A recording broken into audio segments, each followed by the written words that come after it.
Nous sommes dans la deuxième partie du cours Ready, Set, Grow.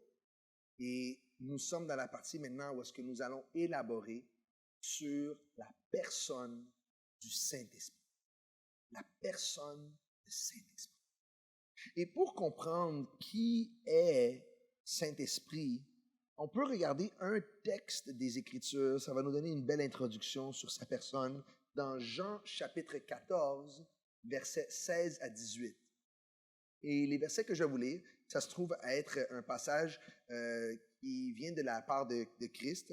Donc, vous mettre en contexte, c'est le dernier souper.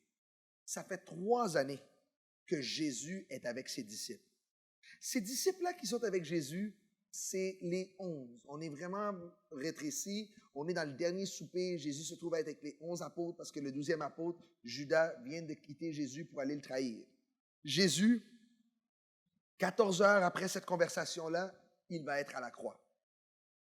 Et Jésus, quelques versets avant ça, donc dans la même conversation, va dire à ses disciples, « Je m'en vais au Père pour aller préparer une place pour vous. » Donc, les apôtres qui sont en train d'écouter Jésus parler, ils doivent réaliser dans ce moment-là que Jésus, qui est avec eux matin, midi et soir, va les laisser. Et ces gars-là, ils ont tout laissé pour le suivre. Il y en a qui ont laissé famille, il y en a qui ont laissé leurs amis, il y en a qui ont laissé leur entreprise, il y en a qui ont laissé leurs emplois. Ils ont tout laissé pour lui. Et maintenant, Jésus leur dit, « Je m'en vais au Père. Je vais vous quitter. » Est-ce que tu peux imaginer l'impact que ça a sur eux? Ils sont en train de se dire, « Mais écoute, qu'est-ce qu'on va faire sans toi? On est habitués avec toi. Nos vies sont en tes mains. » Les apôtres ont même dit à Jésus, « Tu es le Messie. » Pierre a dit, « Tu es le Messie. C'est toi qui as les paroles de vie. À qui peut-on aller? » Maintenant, Jésus va leur dire ceci. Il va leur dire, moi je m'en vais, il va dire dans le verset, Jean 14, verset 16, « Et moi, je prierai le Père et il vous donnera un autre consolateur, afin qu'il demeure éternellement avec vous. » Donc Jésus est en train de dire, je m'en vais au Père et il vous donnera un autre consolateur, ou un autre qui va être toujours avec vous. Et là, il va dire, c'est qui? L'Esprit de vérité, ou Saint-Esprit, que le monde ne peut recevoir parce qu'il ne le voit point et ne le connaît point, mais vous le connaissez, car il demeure avec vous et il sera en vous. Je ne vous laisserai pas orphelin. Je viendrai à vous. Maintenant, si Jésus est en train de parler aux apôtres ici et il leur dit, je ne vais pas vous laisser orphelin. Ça veut dire qu'il est en train de dire que la même type de relation qu'il a avec ses apôtres, c'est la même type de relation que Saint-Esprit va avoir avec eux. De la même manière qu'il marche avec eux, Saint-Esprit va marcher avec eux. De la même manière qu'il parle avec eux, qu'il répond à leurs questions, qu'il les console, qu'il les instruit, qu'il les corrige, qu'il les dirige. De la même manière qu'il a été présent avec eux, c'est la même manière que Saint-Esprit va être avec eux. Tout ça pour dire quoi? Saint-Esprit, il n'est pas une force. Saint-Esprit, il n'est pas puissance. Saint-Esprit est une personne. Il est une personne divine. La Bible nous dit dans Matthieu 28, verset 19, « Allez par tout le monde et faites des nations des disciples, les baptisant au nom du Père, au nom du Fils et au nom de Saint-Esprit. » En d'autres termes, de la même manière qu'on baptise au nom du Père, parce qu'il est une personne, nom du Fils, nom une personne, et nom du Saint-Esprit, donc nom d'une personne, Saint-Esprit n'est pas une force. Il est une personne. Si Jésus aurait laissé les apôtres et il aurait remplacé sa présence par une force, les apôtres auraient pu dire à Jésus, tu es menteur, tu nous as laissés orphelins. C'est pas vrai que tu es avec nous. C'est pas vrai qu'on a quelqu'un d'autre. Ce qu'on a, c'est pas comme toi. Pour que les apôtres puissent dire, non, non, Christ nous a envoyé quelqu'un d'autre. Ça veut dire que la personne doit être capable de faire qu'est-ce que Jésus faisait avec eux. Écoute, il y a un verset qui va nous dire dans Éphésiens 4, verset 30, « N'attristez pas le Saint-Esprit de Dieu. » Donc, le verset avant ça il était en train de dire, Paul était en train d'écrire pour dire, ne sortez pas de votre bouche aucune parole mauvaise. Puis après, il va leur dire, n'attristez pas le Saint-Esprit. Mais comment tu vas attrister une force? Tu ne peux pas attrister une force. Le Saint-Esprit, tu ne peux pas l'attrister. De la même manière que Jésus avait des émotions. Jésus a pleuré. Jésus a été bouleversé. Jésus a déjà été content. Jésus était déjà dans la joie. Jésus a déjà été en colère. Jésus avait des émotions. De la même manière, Saint-Esprit démontre les mêmes types d'émotions qu'une autre personne. Également, la Bible va nous dire dans Actes chapitre 13, verset 2, il va nous dire que le Saint-Esprit a dit, « Mettez-moi à part Paul et Barnabas pour l'œuvre à laquelle je les ai appelés. » En d'autres termes, on voit ici que Saint-Esprit parle et on voit ici que Saint-Esprit prend une décision. Encore là, une force ne peut pas parler et une force ne peut pas prendre une décision. Donc, on voit que le Saint-Esprit a un intellect, il a une volonté, il a des émotions, il est une personne. Maintenant, c'est important pour nous de comprendre de où vient Saint-Esprit.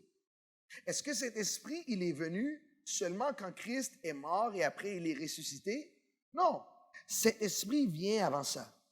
Pour comprendre la personne du Saint-Esprit, on doit retourner dans l'Ancien Testament.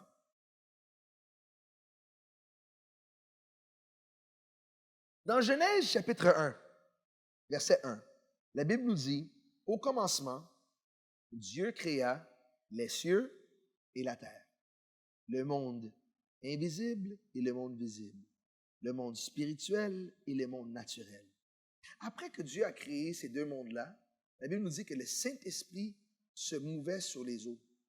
Et pendant que le Saint-Esprit se mouvait sur les eaux, Dieu a commencé à parler et la création s'est faite. Après que la création s'est faite, la Bible dit que dans la création que Dieu a créée, les animaux et la lumière, tout ça, dans une étape, la Bible va nous dire que Dieu dit, faisons l'homme à notre image et à notre ressemblance. Et comment que Dieu va faire l'homme? C'est que Dieu va souffler dans l'homme. Quand la Bible dit ici que Dieu a soufflé dans l'homme, ça veut dire dans la création de Adam, quand Dieu a soufflé en lui, Dieu a mis Saint-Esprit à l'intérieur de Adam. Donc Adam avait Saint-Esprit qui vivait à l'intérieur de lui. Donc par l'entremise de Adam, le Saint-Esprit vivait sur la terre. Et Saint-Esprit était en communion avec Adam. Certaines choses que je vais vous faire comprendre rapidement ici. Dieu, quand il nous a créés, pourquoi il nous a créés? Dieu nous a créés pour avoir une relation avec nous. Dieu nous aime. Il nous aime tellement intimement que quand il nous a créés initialement, il ne nous a pas créés pour seulement être en marché avec nous. Il nous a créés initialement pour carrément être à l'intérieur de nous. Ça veut dire avoir l'intimité maximale de être un avec nous. C'était l'objectif de Dieu. Maintenant, rappelez-vous, j'ai enseigné dans les épisodes avant que si quelqu'un te poserait la question pour connaître et savoir quel est le thème de la Bible, de quoi la Bible parle, si on pourrait le résumer? Et je vous ai dit que la Bible est une histoire de rédemption. C'est ça que la Bible est. C'est une histoire qui parle de la rédemption de l'homme. Maintenant, l'homme, au commencement, Saint-Esprit, il était sur la terre, Saint-Esprit. Et il n'était pas simplement sur la terre, le Saint-Esprit, il était à l'intérieur de Adam. Maintenant, quand Adam a péché, Saint-Esprit a quitté la terre. Et il est retourné dans le ciel avec le Père. Après ce moment-là, Saint-Esprit n'était plus avec l'homme parce que l'homme a péché. Il est tombé. Mais Dieu, son but, c'est la rédemption. Maintenant, la rédemption, c'est de nous ramener dans l'état qu'on était avant le péché. Je vais tranquille, restez avec moi.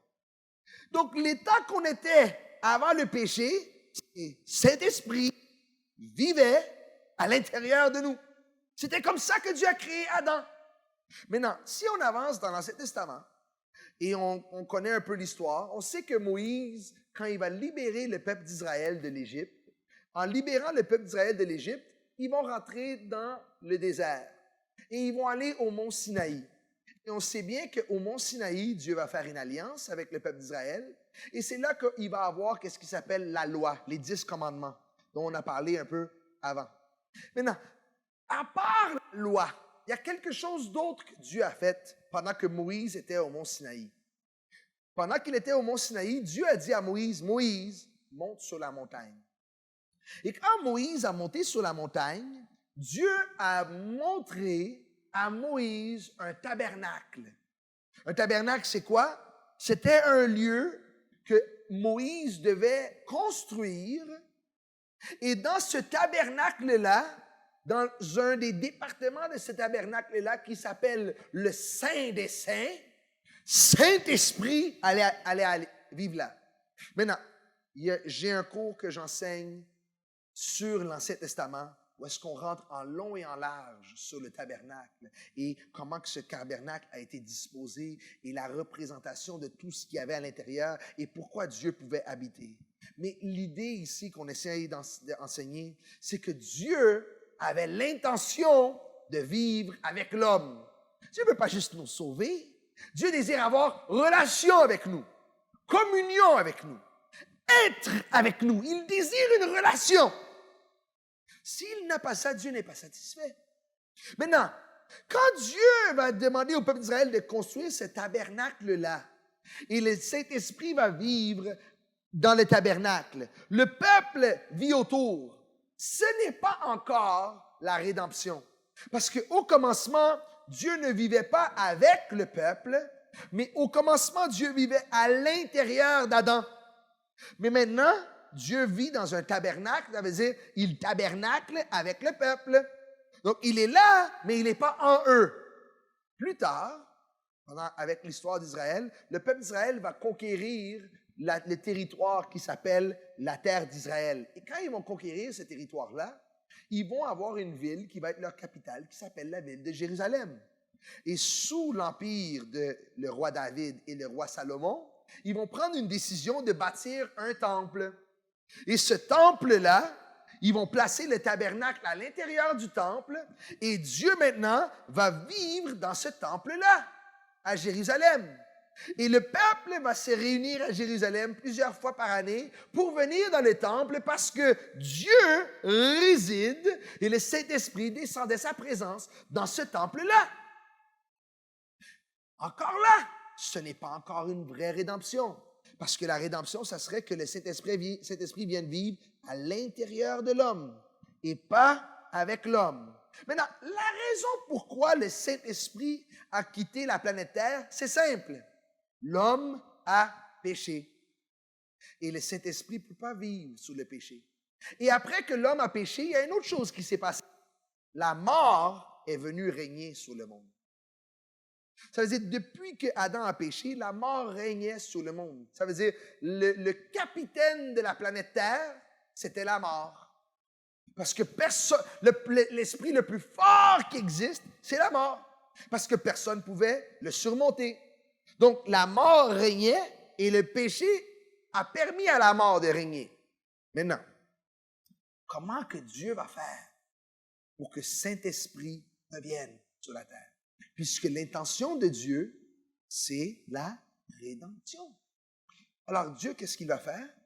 C'est qu'il va envoyer son Fils. Donc Dieu le Fils va devenir Jésus-Christ. Et comment qu'il va devenir Jésus-Christ? La Bible dit que le Saint-Esprit va survoler sur Marie et Marie va devenir enceinte. Mais elle n'est pas enceinte de Joseph, qui est un descendant d'Adam. Elle est enceinte de l'Esprit de Dieu. En d'autres termes, quand Jésus va naître, Jésus va être la première personne depuis le commencement de la terre qui est née sur la terre sans péché. Maintenant, on continue. À l'époque que Jésus avait 30 ans, Dieu avait envoyé un prophète. Et ce nom de ce prophète-là, c'était Jean-Baptiste.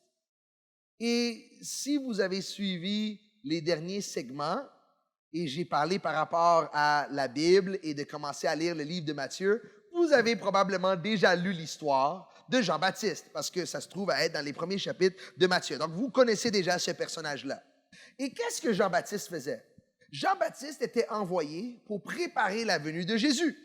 Et la manière que Jean-Baptiste préparait la venue de Jésus, c'est qu'il était en train d'appeler le peuple d'Israël à la repentance. Repentance, ça veut dire quoi? Ça veut dire tu confesses tes péchés et tu délaisses tes péchés. C'est ça que le mot repentance veut dire. Je demande pardon pour ceci et je ne vais plus le faire. Et après, je ne le fais plus. Ça, c'est ça que ça veut dire, la repentance. C'est un changement, un volte-face. Maintenant, Jean, quand il prêchait la repentance, il prêchait également ce qui s'appelle le baptême de repentance. En d'autres termes, les gens qui étaient en train de se repentir, ils venaient à Jean-Baptiste dans le désert et quand ils allaient se repentir, Jean-Baptiste les baptisait. Maintenant, la Bible nous dit qu'à 30 ans, Jésus va se présenter dans le désert. Et quand il se présente dans le désert, il se présente dans le désert pour aller se faire baptiser. Mais ça ne fait pas de sens. Comment que Jésus peut aller se faire baptiser? Jésus n'a pas péché. Et le baptême que Jean prêche, c'est un baptême de repentance. Jean lui-même, quand il a vu Jésus, il va dire, c'est lui l'agneau de Dieu qui vient enlever les péchés du monde. En d'autres termes, c'est lui qui va venir nous sauver. Et quand Jésus va rentrer dans le Jourdain pour être baptisé de Jean, Jean-Baptiste va dire à Jésus, c'est moi qui a besoin d'être baptisé par toi. Et Jésus va dire, non, non, je dois faire ceci pour accomplir toute justice. Maintenant, je vous explique la logique de ce qui se passe ici. Vous voyez, quand Jésus est venu sur la terre, il est venu pour nous représenter. Il est venu pour être notre Messie, notre Sauveur. Un Messie, c'est quoi? Ça veut dire qu'il est venu prendre notre place. Donc, pour prendre notre place, Jésus a été dans le Jourdain parce qu'il était en train de dire que la première étape pour entrer en communion avec Dieu, c'est la repentance. Alors, Jésus s'est repenti, pas pour ses péchés, il s'est repenti pour nos péchés. Et quand Jean a baptisé Jésus dans l'eau pour nos péchés, c'est-à-dire Jésus avait demandé pardon pour les péchés. Et puisque Jésus était sans péché, les péchés étaient pardonnés. Alors quand il a été dans l'eau et il est ressorti, la Bible nous dit que le ciel fut ouvert et le Saint-Esprit est descendu sur lui. Maintenant, il y a des gens, quand ils lisent ce passage-là, je ne sais pas, ils regardent ce verset-là comme pour dire, le ciel s'est ouvert sur eux, ils voient deux petits nuages qui se sont passés. Et après, le Saint-Esprit est venu en train de voler. Et le Saint-Esprit est venu s'atterrir sur Jésus. Ils pensent que c'est ça que la Bible dit. Laisse-moi vous expliquer de quoi la Bible parle ici. 4000 ans avant Jésus, il y avait Adam. Et quand Adam a péché, le Saint-Esprit a quitté Adam et il est rentré dans le ciel. 4000 ans plus tard, quand Jésus sort de les eaux du baptême, la dimension du ciel s'est ouverte. Le ciel, la dimension du ciel s'est ouverte et Saint-Esprit, que pendant 4000 ans ne résidait plus sur la terre, va quitter le ciel. Il va venir s'établir sur la personne de Jésus. Et à partir du moment que Saint-Esprit est venu sur Jésus, c'est fini. Jésus chasse les démons, il guérit les malades, il ressuscite les morts, il multiplie les pains et les poissons, il marche sur l'eau. La puissance de l'Esprit commence à résider sur lui. Et Jésus devient un autre homme. Jusqu'à l'âge de 30 ans, personne ne le connaît. Mais dans les 3 prochaines années, il va ébranler la nation et après, le monde. Pourquoi? Parce que Saint-Esprit est retourné sur la terre. Et Saint-Esprit a trouvé un corps sur lequel il peut habiter. C'est ça qui s'est passé le jour du baptême de Jésus. C'est que Saint-Esprit est revenu sur la terre. Mais il est revenu sur la terre sur Jésus. Jésus était le tabernacle de Dieu sur la terre. Et les apôtres, ils étaient tous autour de Jésus. Comme les enfants d'Israël qui étaient autour du tabernacle que Moïse avait placé dans le désert. Mais est-ce que c'est ça le plan de Dieu? Non. Dieu veut une rédemption totale, nous ramener à qu'est-ce qu'on était au commencement. Donc Jésus, durant le dernier souper, va finalement révéler le plan aux apôtres. Et il va dire aux apôtres, « Guys, il est mieux pour moi que je parte. » C'est ça qu'il leur a dit. Il a dit, « Il est mieux que moi je parte. » Pourquoi il est mieux que je parte? Parce que Saint-Esprit était sur Jésus. Mais Jésus était en train de dire, il faut que je parte pour que Saint-Esprit vienne sur toi. À cause de la mort qu'il devait aller prendre. Imagine, pour que Jésus dise, il est mieux. Et il va leur dire, moi je m'en vais. Il dit, mais je vais vous envoyer Saint-Esprit. Je vais vous envoyer la même personne qui est sur moi. C'est pour ça que Jésus a dit aux apôtres, les œuvres que je fais, vous allez en faire plus grandes. Parce que Saint-Esprit sur moi va être Saint-Esprit sur toi. Hey, si on peut seulement comprendre le plan de Dieu. Dieu n'a pas juste l'intention de nous sauver.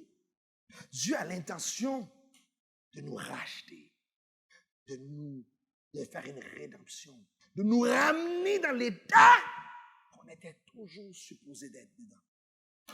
Alors Jésus va aller à la croix. Et en allant à la croix, il va accomplir 2 choses. La première chose qu'il va accomplir, c'est qu'il va mourir pour nos péchés.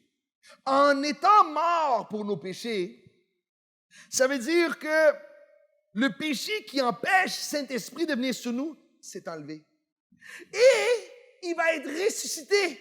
Donc, il va prendre la victoire sur les princes de ce monde qui était la mort. En faisant ces 2 choses-là, Jésus ouvre la voie pour que Saint-Esprit vienne sur nous.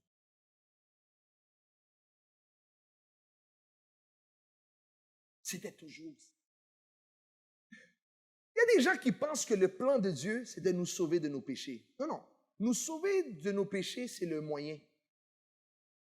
Mais le plan, c'est que Saint-Esprit retourne. Pourquoi? Mais pourquoi cet esprit était avec Adam au début?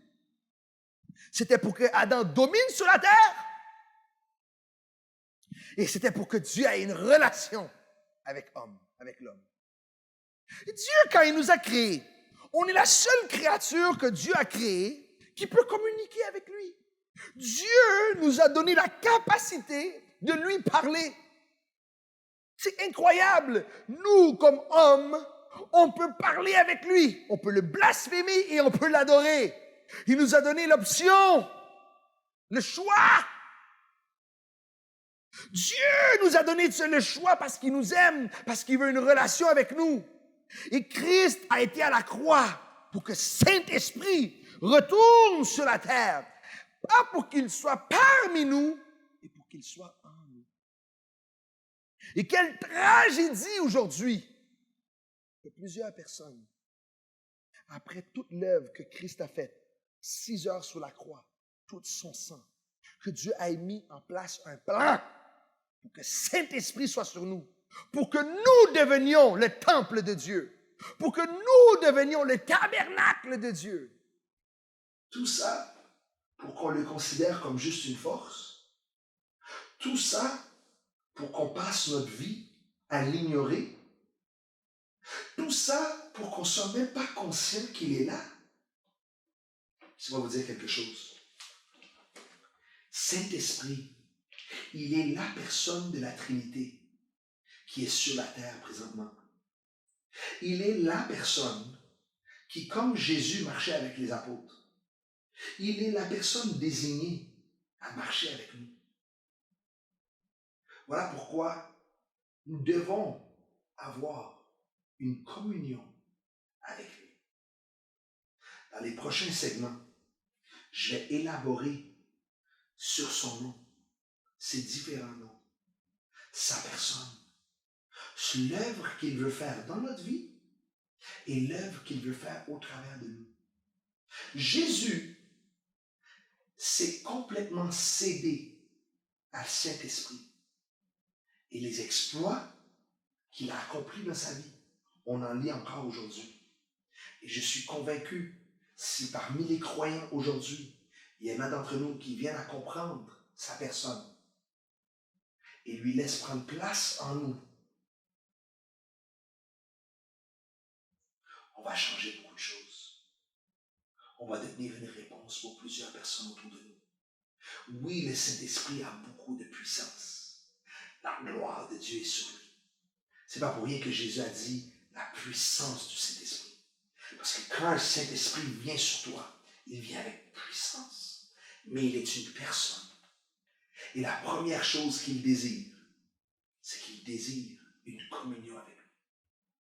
Ce soir, ou cet après-midi, dépendamment de l'heure que tu es en train d'écouter, sois conscient de sa présence avec toi, qu'il est là, maintenant. Dis-toi, la même manière que Jésus était avec ses disciples, constamment. Cet esprit est avec nous, constamment. Et nous devons arrêter de l'ignorer. Nous devons lui dire bienvenue. Je réalise que tu es là. Le seul problème, c'est qu'il n'a pas un corps. C'est là qu'on bug dans notre tête. C'est pour ça que c'est plus facile pour nous de prier le Père ou prier Jésus. Parce qu'on peut imaginer un Père ou on peut imaginer un personnage de Jésus. Et quand on parle Saint-Esprit, puisqu'il n'y a pas de corps, on n'arrive pas à... on bug. Mais Saint-Esprit est aussi réel que Jésus. Et il est même plus présent sur la terre. Parce que la Bible nous dit que Jésus, il a été s'asseoir à la droite du Père. Et je vais élaborer sur ça dans le futur. Donc dans les prochains segments, on va rentrer en profondeur sur la personne du Saint-Esprit, son œuvre dans nos vies. Que le Seigneur vous bénisse.